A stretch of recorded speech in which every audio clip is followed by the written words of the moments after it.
ആയിരങ്ങളെ പതിനായിരങ്ങളെ കണ്ഠനാളം കൊണ്ട് ചിരിപ്പിച്ച് ആകാശത്തിൽ കൂടെ പറക്കുന്ന വിമാനത്തിന്റെ ശബ്ദം, മാലപ്പടക്കത്തിന് തീ കൊളുത്തിയാൽ പൊട്ടിത്തെറിക്കുന്ന ശബ്ദം, ആർത്തിരമ്പി വരുന്ന തിരമാലയുടെ ശബ്ദം, രാഷ്ട്രീയ നേതാക്കന്മാരായ രമേശ് ചെന്നിത്തല, ഉമ്മൻചാണ്ടി, കരുണാകരൻ, അച്യുതാനന്ദൻ, അറിയപ്പെടുന്ന രാഷ്ട്രീയ നേതാക്കന്മാരുടെ ശബ്ദം, മലയാള സിനിമയിൽ മരിച്ചുപോയ പത്മഭൂഷൺ പ്രേംനസീർ തൊട്ട് ഇന്ന് നിലവിൽ അറിയപ്പെടുന്ന സൂപ്പർ താരങ്ങളുടെ ശബ്ദങ്ങൾ അവതരിപ്പിച്ചുകൊണ്ട് നിരവധി അമ്പലപ്പറമ്പുകളും പള്ളിപ്പറമ്പുകളും കയറിയിറങ്ങി ആയിരങ്ങളെ അതരം കൊണ്ട് കുടുകുടാ ചിരിപ്പിച്ച എന്ന് ലോകത്തിന്റെ രക്ഷകനാകുന്ന യേശു 20ാമത്തെ വയസ്സിൽ തൊട്ട ദൈവത്തിന്റെ കരുണയോർത്ത്, ദൈവത്തിന്റെ ദയോർത്ത് ഇന്ന് രാത്രി ഞാൻ എന്റെ ദൈവത്തെ സ്തോത്രം ചെയ്യുകയാണ്. എന്റെ 6ാമത്തെ വയസ്സിൽ കത്തോലിക്ക സമുദായം വിട്ട് തമ്പേറ് കൊട്ടി പാടി ആരാധിക്കുന്ന പെന്തക്കോസ്ത് ആത്മീയ ആരാധനാലയത്തിൽ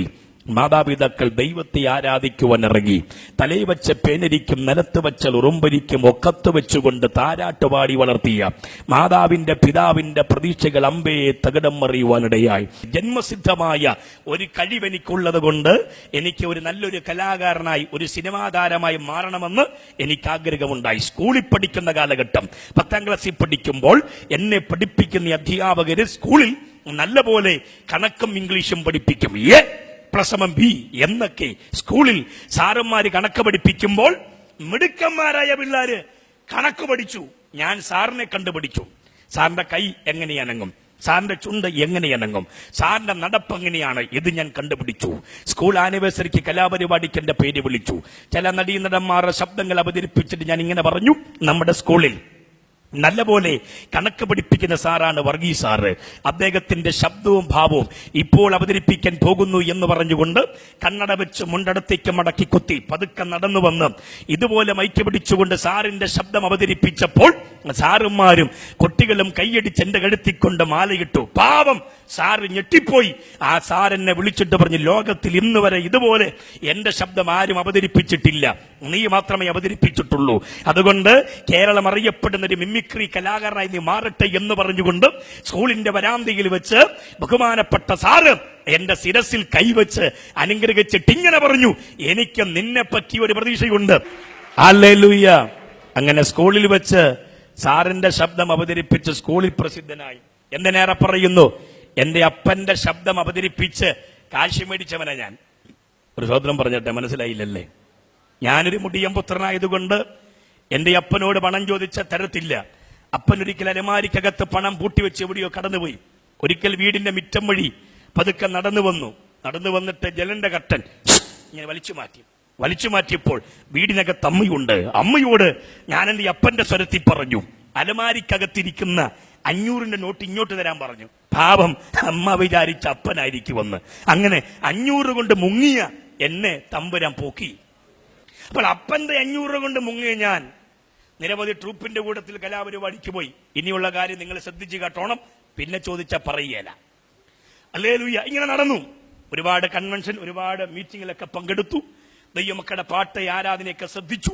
അപ്പൊ എനിക്ക് ചിന്തയുണ്ടായി, കേരളത്തിൽ അറിയപ്പെടുന്ന പാസ്റ്റർമാരുടെ അന്യഭാഷ അല്ലെങ്കിൽ അവരുടെ പ്രസംഗം ഒരു കോമഡിയായി ഒരു വേദിയിൽ അവതരിപ്പിച്ചാൽ ഒരുപാട് പേര് ചിരിക്കുമെന്ന് മനസ്സിലായി.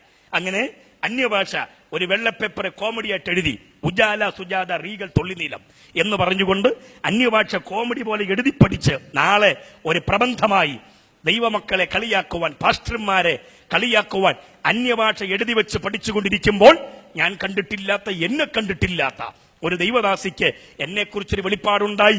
എന്റെ പേരും അഡ്രസ്സും ദൈവം വെളിപ്പെടുത്തി.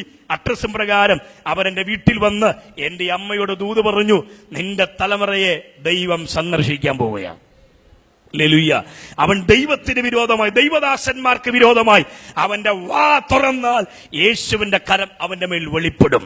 അങ്ങനെ ദൂത് പറഞ്ഞിട്ട് പോയി. പ്രിയമുള്ളവരെ, മണർകാട് ഒരു സ്റ്റേജിൽ വെച്ച് ആയിരക്കണക്കിന് കാണികൾ കലാപരിപാടി കാണുവാൻ തടിച്ചുകൂടിയ സമയത്ത് താരങ്ങളുടെ ശബ്ദങ്ങൾ അവതരിപ്പിച്ചിട്ട് പെന്തക്കോസ്തുകാർ അന്യഭാഷ കോമഡിയായി അവതരിപ്പിക്കാൻ ആദരം തുറന്നത് എനിക്ക് ഓർമ്മയുണ്ട്.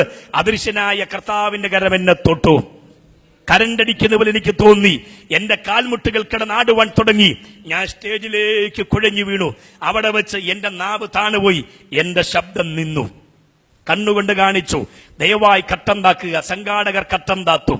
ഒരു ജീപ്പിൽ എന്നെ ഇട്ട് വീട്ടിലേക്ക് കൊണ്ടുവരികയാ.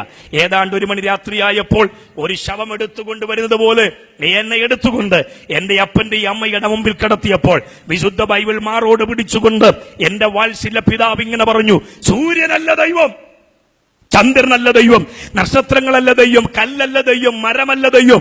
ആരാ ദൈവം? സൂര്യനെയും ചന്ദ്രനെയും ചരാചരങ്ങളെ ഉണ്ടാക്കിയവനാരാണോ അവനാണ് ദൈവം എന്ന് പറഞ്ഞുകൊണ്ട് മാതാപിതാക്കൾ ദൈവത്തെ ആരാധിപ്പാനിടയായി. വാത്സല്യ പിതാവ് എന്നെ വിളിച്ചിട്ട് പറഞ്ഞു, മകനെ നീ ആയസിന് നീ സംസാരിക്കത്തില്ല, ഇത് ദൈവത്തിന്റെ വിരല. രക്ഷപ്പെടാൻ ഒറ്റ വഴി, യേശുവിനെ സ്വീകരിക്കണം. ഒരു പേനായും പേപ്പറും എടുത്തെഴുതി, യേശുവേ നീ സാക്ഷാൽ ദൈവപുത്രനാണെങ്കിൽ എന്റെ അതരത്തിന്റെ ബന്ധനമഴിച്ചാൽ ഇനിയുള്ള കാലം മുഴുവനും ലജ്ജ കൂടാതെ ഞാൻ തെരുവിൽ യേശുവിനെ ഉയർത്താം. ഹല്ലേലൂയ. ഈ പേപ്പർ വായിച്ച് മാതാപിതാക്കൾ പൊട്ടിക്കരഞ്ഞു. 3 days എന്റെ വീട്ടിൽ ഫാസ്റ്റിംഗ് പ്രയർ വെച്ച് 3ാമത്തെ പകൽ ആത്മനിയോഗം പ്രാപിച്ച ദൈവമക്കൾ, ദൈവദാസന്മാർ എന്റെ ശിരസിൽ കരെ ആരാധിച്ചപ്പോൾ എന്റെ അതരത്തിന്റെ ബന്ധനം അഴിയാനിടയായി. എന്റെ അതരത്തിന്റെ ബന്ധനമഴിഞ്ഞു. ഞാൻ യേശുവിനെ സ്വീകരിച്ചു. ദൈവകൽപ്പന അനുസരിച്ച് ചില വർഷക്കാലം ദൈവത്തിന്റെ വചനം പഠിച്ച് ഇന്ന് ഞാൻ യേശുവിനെ പ്രസംഗിക്കുന്ന ഒരു പ്രവാചകനാണ്. എന്ന് പറഞ്ഞാൽ തമ്പുരാൻ ഒരു വാഗ്ദത്തം ചെയ്തോൾ അത് നിവർത്തിപ്പോൾ ശക്തനായ ദൈവമാണ്.